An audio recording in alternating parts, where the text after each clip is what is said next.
Hello, welcome to Honey Bunny lessons. ഇന്നപ്പോൾ നമ്മുടെ lesson number 3 ആണ്. ആക്ച്വലി ഇന്ന് കുറച്ചൊരു സീരിയസ് ആയിട്ടുള്ള ഒരു സബ്ജക്റ്റിലേക്കാണ് നമ്മൾ വരുന്നത്. ഒന്ന് രണ്ട് ക്വസ്റ്റ്യൻസ് ആക്ച്വലി മോള് കുറച്ച് നാൾ മുന്നേ ചോദിച്ചതാണ്. ദൈവമുണ്ടോ ഇല്ലയോ, പിന്നെ ഈ റിലീജിയൻസ് എന്താണ്. ഇതൊരു കുറച്ച് സീരിയസ് ആയിട്ടുള്ളൊരു ടോപ്പിക്കാണ്. ഇവിടെ ഞങ്ങളുടെ വീട്ടിൽ എൻ്റെ അച്ഛൻ എന്ന് പറയുന്നത് ഒരു എത്തീസ്റ്റാണ്. പുള്ളിക്കാരൻ നിരീശ്വരവാദിയാണ്. ഞാൻ നേരെ ഓപ്പോസിറ്റാണ്. ഞാൻ ആറ്റുകാല അമ്മയുടെ ഒരു ഭയങ്കര വലിയൊരു ഭക്തയാണ്. എൻ്റെ വീട് ആറ്റുകാലായിരുന്നു. അപ്പം ഞാൻ ആറ്റുകാല അമ്മയുടെ ഒരു വലിയ ഭക്തയാണ്. അപ്പം വീട്ടിൽ ഇങ്ങനത്തെ ഒരു ഇഷ്യൂ ഉണ്ട്. വീട്ടിൽ വിളക്ക് കത്തിക്കില്ല, എനിക്ക് കുഞ്ഞിലെ ചോറൂണ് അങ്ങനത്തെ ചടങ്ങുകളൊന്നും ഉണ്ടായിരുന്നില്ല, എഴുത്തിനെത്തിയിട്ടില്ല, അങ്ങനെയൊന്നുമില്ല. അപ്പോൾ അച്ഛനൊരു എത്തീസ്റ്റാണ്, പക്ഷെ ഞാൻ ജസ്റ്റ് ഓപ്പോസിറ്റാണ്. അപ്പോൾ ഞാൻ മോളെ വളർത്തിയപ്പോൾ ഞാൻ ദൈവമുണ്ട്, പ്രാർത്ഥിക്കണം അങ്ങനെയൊക്കെ പറഞ്ഞ് വളർത്തി. പക്ഷേ അച്ഛൻ നേരെ ഓപ്പോസിറ്റായിട്ട് ദൈവമില്ല അങ്ങനെ പറഞ്ഞപ്പോൾ മോള് കുഞ്ഞല്ലേ, അപ്പോൾ അവൾക്ക് അവളുടെ മനസ്സിലൊരു കോൺഫ്ലിക്റ്റ് ഉണ്ടായി. എന്താണ് ദൈവം, അങ്ങനെ ഉണ്ടോ? അപ്പോൾ അപ്പൂപ്പൻ കള്ളം പറയുവാണോ അതോ അമ്മയാണോ കള്ളം പറയുന്നത് എന്നൊക്കെ പറഞ്ഞിട്ട് പുള്ളിക്കാരിക്ക് ഭയങ്കര ഒരു കൺഫ്യൂഷനൊക്കെ ഉണ്ടായി. കുറച്ചൊന്ന് ഡൗൺ ആയ ആൾ എന്താ സത്യം എന്നൊക്കെ ചോദിച്ചിട്ട്. അപ്പോൾ ഞങ്ങളാകെ കുറച്ച് ഒരു പ്രശ്നത്തിലൊക്കെ ആയി, ആശയക്കുഴപ്പത്തിലൊക്കെ ആയ ഒരു സമയമുണ്ടായിരുന്നു. അപ്പോൾ ശരിക്കും എനിക്കറിയില്ല ഇത് എങ്ങനെയാണ് ഞാൻ മോളിലേക്ക് കൺവിൻസ് ചെയ്യേണ്ടതെന്ന് എനിക്കറിയില്ല. എന്നാലും എൻ്റെ ഒരു ചെറിയ ഒരു ശ്രമമാണ്. ഞാൻ ട്രൈ ചെയ്ത് നോക്കുവാണ് ഞാൻ എങ്ങനെ മോളെ കൺവിൻസ് ചെയ്യണം ഈ ഒരു ടോപ്പിക്ക്. ശരിക്കും നമുക്കൊന്ന് നോക്കാമല്ലേ, എങ്ങനെ പറഞ്ഞു കൊടുക്കാൻ പറ്റും എന്നുള്ളത് നോക്കാം. റെഡിയാണോ ബണ്ണി? റെഡി. ഓക്കെ. ഒന്നാമത് അമ്മയുടെ കാര്യം പറയാം. അമ്മ കാണുന്ന ദൈവം എന്ന് പറയുന്നത് ആറ്റുകാലമ്മ. ആ ദൈവത്തിന് അമ്മ ആറ്റുകാലമ്മയുടെ രൂപം കൊടുത്തു എന്ന് മാത്രമേ ഉള്ളൂ. അമ്മയെ പോലെയുള്ള ആളുകൾ ഒരുപാട് പേര് അവരൊക്കെ വിശ്വസിക്കുന്ന ദൈവങ്ങൾക്ക് അവരോരോരോ പേരുകൾ നൽകിയിട്ടുണ്ടെന്നേ ഉള്ളൂ. ചില ആളുകൾ അതിനെ അല്ലാഹുവായിട്ട് വിശ്വസിക്കുന്നു, ചില ആളുകൾ യേശു ക്രിസ്തുവായിട്ട് വിശ്വസിക്കുന്നു, ചില ആളുകൾ മതത്തിലുള്ളവർ ബുദ്ധനെ ദൈവമായിട്ട് വിചാരിക്കുന്നു, പിന്നെ അമൃതാനന്ദമയ്യനെ ദൈവമായിട്ട് വിശ്വസിക്കുന്ന ആൾക്കാരുണ്ട്. അങ്ങനെ പല പല പല പല പേരുകളിൽ അവർ വിശ്വസിക്കുന്ന ദൈവത്തിനെ അവർ ആ രൂപം നൽകി അവരങ്ങനെ വിശ്വസിക്കുന്നു എന്ന് മാത്രമേ ഉള്ളൂ. പക്ഷേ എല്ലാവരും ബേസിക്കായിട്ട് പറഞ്ഞു കഴിഞ്ഞാൽ ഈ പറയുന്ന എല്ലാവരും എന്താണ്? മനുഷ്യരാണ്. എല്ലാവരും മനുഷ്യരാണ്. പക്ഷെ അവർ വളർന്നു വന്ന സാഹചര്യം അല്ലെങ്കിൽ അവർ വന്ന സാഹചര്യം അനുസരിച്ച് അവർ വിശ്വസിക്കുന്ന ദൈവത്തിന് അവരൊരു പേര് കൊടുത്തു എന്ന് മാത്രമേ ഉള്ളൂ. അത്രയേ ഉള്ളൂ. ഇപ്പോൾ അമ്മയുടെ കൈ മുറിഞ്ഞാലേ വരുന്ന ബ്ലഡിന് എന്ത് കളറാണ്? റെഡ് കളറാ അല്ലേ? അമ്മയുടെ ഒരു ഫ്രണ്ട് ഇല്ലേ, ഫൗസി ആൻറ്റി വിശ്വസിക്കുന്ന ദൈവം എന്താ അറിയോ? ഫൗസി ആൻറ്റി വിശ്വസിക്കുന്ന ദൈവം അല്ലാഹുവാണ്. ഫൗസി ആൻറ്റിയുടെ കൈ മുറിഞ്ഞ ഏത് കളർ ബ്ലഡാണ് വരുന്നത്? റെഡാ. അപ്പോൾ പിന്നെ എന്താ വ്യത്യാസം എന്താ? അപ്പോൾ ദൈവം വേറെ വേറെ വിശ്വസിക്കുന്നു എന്ന് പറഞ്ഞിട്ട് മനുഷ്യനല്ലാതാവുന്നില്ല. ഏത് ദൈവത്തിനെ നമ്മൾ വിശ്വസിച്ചാലും അതെന്ത് പേരിട്ട് നമ്മൾ വിളിച്ചാലും അതെന്ത് ആചാരമാണെങ്കിലും അവർ ഏത് തരത്തിലാണ് ജീവിക്കുന്നതെങ്കിലും എല്ലാവരും എന്താണ്? മനുഷ്യരാണ്. പിന്നെ എന്താണ് ഈ ദൈവം എന്ന് ചോദിച്ചു കഴിഞ്ഞാൽ നമ്മളെല്ലാവരും ജീവിക്കുന്നത് എന്തിനു വേണ്ടിയിട്ടാണ്? ജീവിക്കാൻ വേണ്ടിയിട്ടാണ്. പക്ഷേ അതിൻ്റെ ബേസിക്കായിട്ട് എന്താണ്? രാവിലെ എഴുന്നേറ്റ് നമുക്ക് മനസ്സിനൊരു സമാധാനം, പിന്നെ ഒരു സന്തോഷം വേണ്ടേ? നമുക്ക് എല്ലാവർക്കും വേണ്ടത് എന്താ? സന്തോഷം അല്ലേ? അപ്പം അമ്മയ്ക്ക് ആറ്റുകാലമ്മയുടെ മുന്നിൽ പോയിരുന്ന് തൊഴുമ്പോൾ ഒരു സന്തോഷം, ഒരു സമാധാനമൊക്കെ കിട്ടും. എന്തെങ്കിലും അമ്മ എനിക്ക് നല്ലത് തരും. ഞാൻ ഒരു തെറ്റ് ചെയ്ത് പോയി കഴിഞ്ഞാൽ പോലും ചെന്ന് അമ്മയോട് പോയി മാപ്പ് പറയുമ്പോൾ അമ്മ അത് ശരിയാക്കി തരും എന്നൊക്കെ അമ്മയുടെ ഒരു വിശ്വാസമാണ് കേട്ടോ. ഇതൊക്കെ അമ്മയുടെ വിശ്വാസമാണ്. അപ്പോൾ അമ്മ ശരിയാക്കി തരും എന്നൊക്കെയുള്ളൊരു വിശ്വാസം. നല്ലതിലേക്ക് അമ്മയെ കൊണ്ടുപോകും. അമ്മയോട് പ്രാർത്ഥിച്ച് കഴിയുമ്പോൾ മനസ്സിനൊരു സമാധാനം.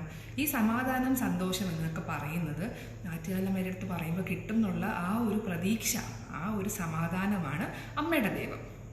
അപ്പോൾ ഓരോരുത്തർക്കും ഈ സമാധാനം, ഈ സന്തോഷം ഓരോ തരത്തിലാണ്. അപ്പോൾ അതുകൊണ്ട് അമ്മ ആ ദൈവത്തിൽ വിശ്വസിക്കുന്നു. പിന്നെ എങ്ങനെ ദൈവം ഉണ്ടായി എന്ന് ചോദിച്ചു കഴിഞ്ഞാൽ അമ്മയുടെ ഒരു പരിമിതമായ അറിവിൽ അമ്മ പറയുന്നതാ. നമ്മൾക്ക് മനസ്സിലാവുന്ന രീതിയിൽ പറഞ്ഞുതരാം. ഇപ്പം നമ്മൾ റോഡിലോട്ട് വണ്ടി കൊണ്ട് പോകുമ്പോൾ ട്രാഫിക് സിഗ്നൽ കാണത്തില്ലേ? ട്രാഫിക് സിഗ്നൽ കാണും അല്ലേ? ആ ട്രാഫിക് സിഗ്നലിനകത്ത് റെഡ് ലൈറ്റ് കത്തുമ്പോൾ നമ്മൾ എന്ത് ചെയ്യും? വണ്ടി സ്റ്റോപ്പ് ചെയ്യും. ഗ്രീൻ ലൈറ്റ് കത്തുമ്പോൾ നമ്മൾ എന്ത് ചെയ്യും? വണ്ടി ഓടിക്കും. ഇതുപോലെ കുറെ റൂൾസ് റിട്ടേൺ ആയിട്ട് വെച്ചിട്ടുണ്ട്. അത് എന്തിനാണെന്നറിയോ? മനുഷ്യർക്ക് നല്ലത് വരാൻ. ഇടിക്കാതിരിക്കാൻ. അപ്പോൾ മനുഷ്യർ ജീവിക്കുന്ന സ്ഥലത്ത് ഇതുപോലത്തെ പ്രശ്നങ്ങളൊന്നും ഉണ്ടാവാതെ എല്ലാവരും സിവിലൈസ്ഡ് ആയിട്ട് ജീവിക്കാൻ വേണ്ടിയിട്ടാണ് ഇങ്ങനത്തെ റിട്ടേൺ റൂൾസ് നമ്മുടെ ഇടയിൽ കൊണ്ടുവന്നത്, അല്ലേ? പണ്ടത്തെ കാലത്ത് ഇങ്ങനെയൊന്നും ഇല്ല. പക്ഷെ മനുഷ്യർ പറഞ്ഞാൽ കേൾക്കുമോ? പറഞ്ഞാൽ കേൾക്കത്തില്ല. അപ്പൊ എന്ത് ചെയ്തെന്നറിയാവോ? ഗീതയാവട്ടെ, ഖുർആനാവട്ടെ, ഇങ്ങനെ കുറെ റൂൾസ് എഴുതി വെച്ചു. ഗീത എന്ന് പറയുന്നത് ഹിന്ദു മതക്കാരെ വിശ്വസിക്കുന്ന ഒരു ഗ്രന്ഥമാണ്. ഗീതോപദേശം, ഭഗവാൻ ശ്രീകൃഷ്ണൻ അർജുനന് പറഞ്ഞു കൊടുത്ത ഉപദേശം, ഗീതോപദേശം. അതുപോലെ രാമായണം, മഹാഭാരതം, ഇങ്ങനെ കുറെ ഗ്രന്ഥങ്ങളുണ്ട്. അതുപോലെ ഖുർആൻ എന്ന് പറയുന്നത് മുസ്ലിം മതസ്ഥർ വിശ്വസിക്കുന്ന ഒരു ഹോളി ബുക്കാണ് ഖുർആൻ. അതിനകത്തും ഇതുപോലെ കുറെ കാര്യങ്ങൾ പറയുന്നുണ്ട്.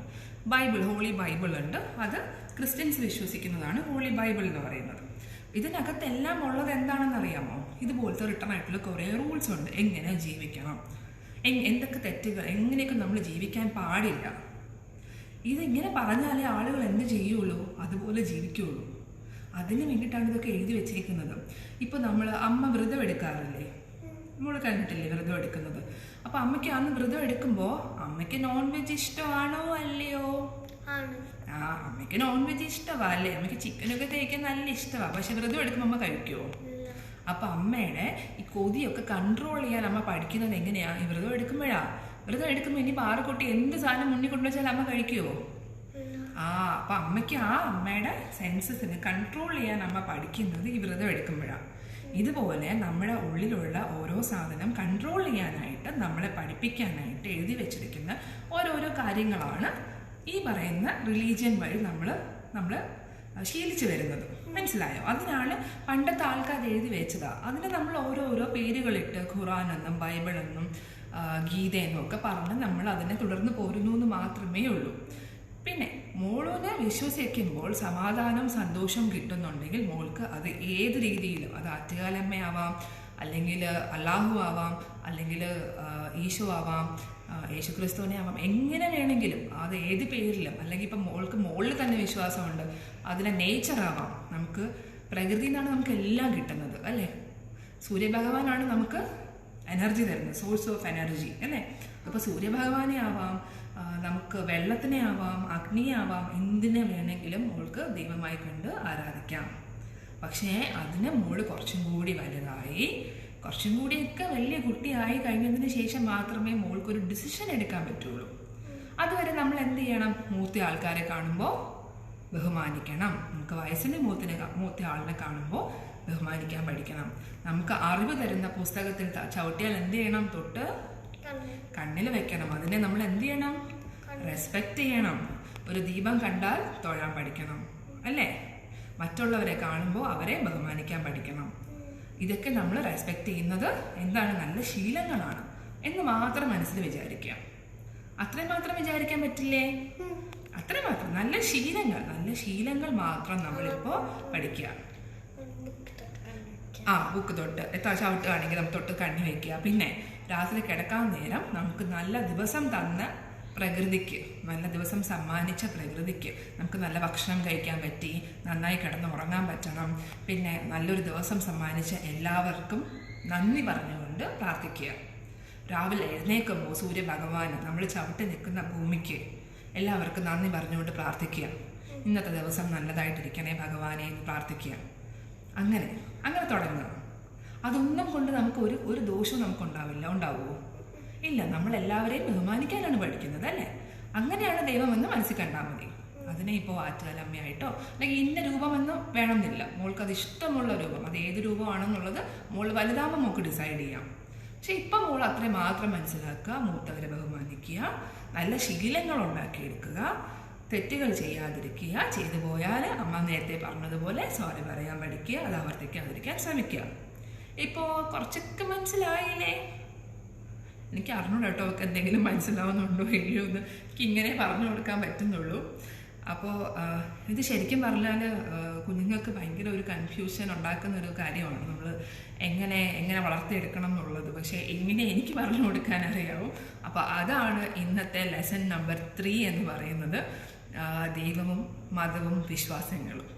അപ്പോൾ നിങ്ങൾക്ക് ഇഷ്ടപ്പെട്ടിട്ടുണ്ടെങ്കിൽ ചാനൽ സബ്സ്ക്രൈബ് ചെയ്യുക, കമൻറ്റ്സ് ഇടുക, തീർച്ചയായിട്ടും ഞങ്ങളെ സപ്പോർട്ട് ചെയ്യുക. Thank you. Have A nice day.